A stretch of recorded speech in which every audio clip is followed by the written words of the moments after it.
There we go. And we're going to step back. And there it goes. Oh my gosh. Holy cow. Alright, well, we've got some serious flooding instantaneously here. Oh my gosh. That does not sound good.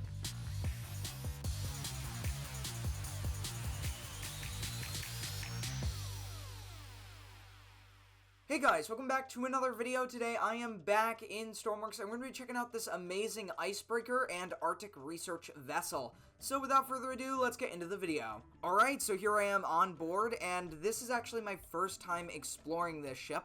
And so far, it looks really cool. There's a lot of nice details as well as a working TV. Now the description does say we have to go down to a engine room or generator room, so that's what I'm gonna do. Alright, so here's the engine room, and yeah, we got a nice stairwell going down with a watertight door, so that's always good. And here we have the engines themselves. Wow, this is actually a fairly spacious room. I wasn't exactly expecting this for a ship of this size, but yeah, this is nice, and I do like that there's some details down here with, I think those are hatches bolted on. I don't know. Let's go ahead and start the generator. There we go. And now that we've done that, let's go ahead and get it started with these switches here. There we go. And this is pretty cool. We can actually see the computer with the screen there. This looks to be our fuel gauge. And as I mentioned before, this is an icebreaker, so we can take some damage. However, you may have noticed my inventory.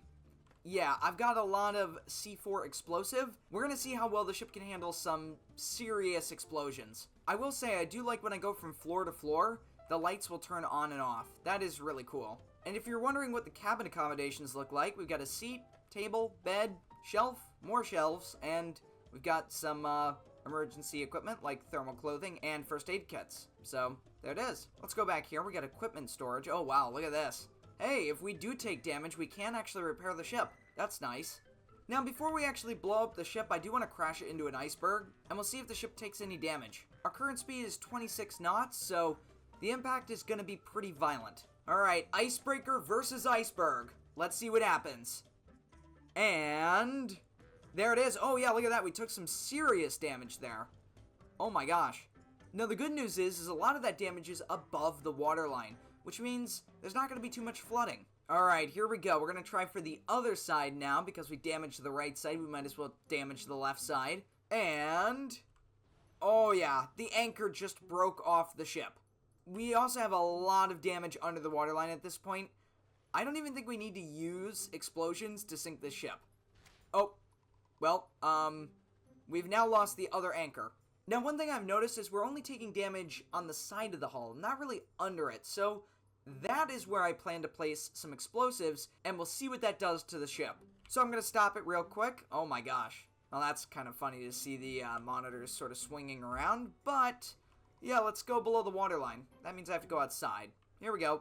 So we're just going to place it near the damage. We'll imagine that the iceberg sort of was under the ship as well, so we kind of rode over the iceberg and damaged everything.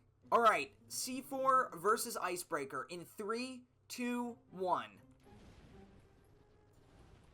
Okay, that did not sound great, but the ship is still afloat, so that's good. At this point, I'm going to take my flashlight and go below decks, and we'll see what the damage really is there. We'll see if we can stem the water or stop the flow. Oh, yeah. Alright, well, we got damage here. Oh, look at this. More welding torches. Uh-oh, that doesn't look too good. So the ship is actually sinking. You can see it's leaning forward a little bit. And, yeah, I think the ship is pretty much doomed. I mean, we can get it to land, but we're going to watch it go down. I mean, that's just more interesting, at least in my book. Alright, let's go down this way. Oh, my goodness. Hello, water. The anchor room is missing its anchors. We saw that when we crashed into the iceberg, but it is also completely damaged. The water is also rising fairly quick in this space. Oh, look at that. Yeah, so that's a glitch, what we're seeing right there.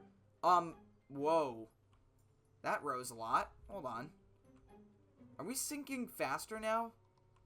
We might be, actually. Oh, yeah, look at this.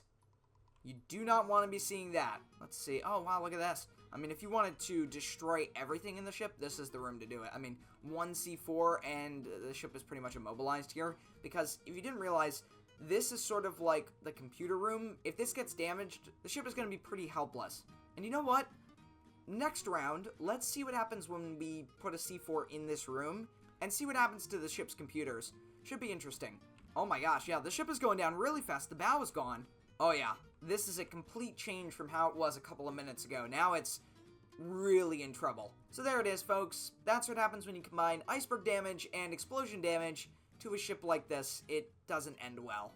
You can see the bridge is starting to go under. Oh, that's really interesting. But yeah, there it is. It's rapidly flooding. And oh, this is actually really cool. So now that we have like air pressure in the game, you can see that the air is trying to escape the bridge and move out towards the outside. And that's what's happening right there. But let's go ahead and respawn it and just blow up one room, because I'm really interested to see what happens to the computers when they're destroyed. Alright, so here we are on the move again, and now I'm going to go down below, find that computer compartment, and we're going to say goodbye to it, because it's going to get obliterated by these explosives. There we go, and we're going to step back. You know what, we may want to get into the engine room here. And there it goes. Oh my gosh, holy cow, alright, well, we've got some serious flooding instantaneously here.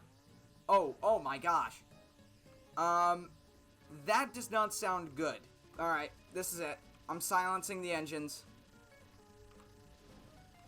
Oh boy, I seem to have started a fire.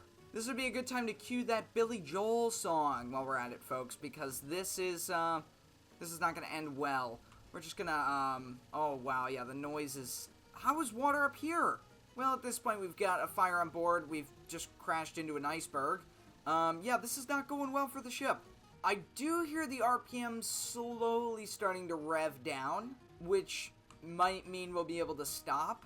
Well, the cruise spaces are totally gone at this point, so there's that. Oh, hold on. The throttle works. I could have done that all along. Well then, it looks like our joyride is over. The ship is stopped, and yeah, it's going down.